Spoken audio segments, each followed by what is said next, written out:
Occasionally, the government will decide that they don't like the market equilibrium price.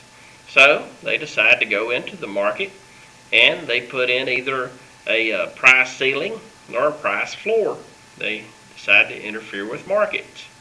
And at the time, that may seem like a good idea, but it causes some problems in the form of either a surplus or a shortage. So let's look at how that happens. Here we have our supply and demand curves, and here's our market equilibrium price. Well, let's say that the government isn't really happy with that price, and they think that it's too high. So they come in here and they put a ceiling above the price so that it can't get up here to the market equilibrium. They want a lower price, so they put a ceiling in right here. And that's as high as the price can go, just up to the ceiling. We just got through discussing in our section on surpluses and shortages that if you're down here, if the actual price is down here in this part of the graph below the market equilibrium price, your demand is greater than your supply, and you have a shortage. So, a good example of this would be rent control. The city thinks that rents are too high, so they put a ceiling in above rents, but it creates a shortage. What is this shortage? Well, it's a shortage of housing.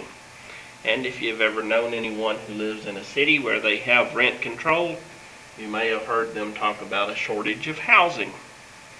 Well, the shortage is created by the rent control or the ceiling above rents. So if you have a price ceiling, you're going to have a shortage. How much is the shortage? Well, it's this distance between the supply curve and the demand curve is read from the quantity axis right here. It's this distance on the quantity axis. That's a price ceiling. Occasionally, we might also have a price floor. Sometimes this occurs in agricultural products. The government wants a higher price.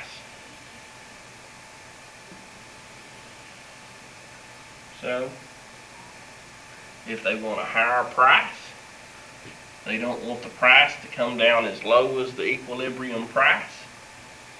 They're going to put in a floor above the price. As we discussed in our last section on surpluses and shortages, if you're up in this part of the graph above the equilibrium point, if your actual market price is above your equilibrium price, what are you going to have? You're going to have a surplus. You have more supply than you have demand. How much is your surplus? Well, it's this horizontal distance right here. It's the distance between the supply curve and the demand curve at that particular price. So, while they're well-intentioned, sometimes the government gets effects that they don't really want. They get a surplus if they put in a price floor, or they get a shortage if they put in a price ceiling down here.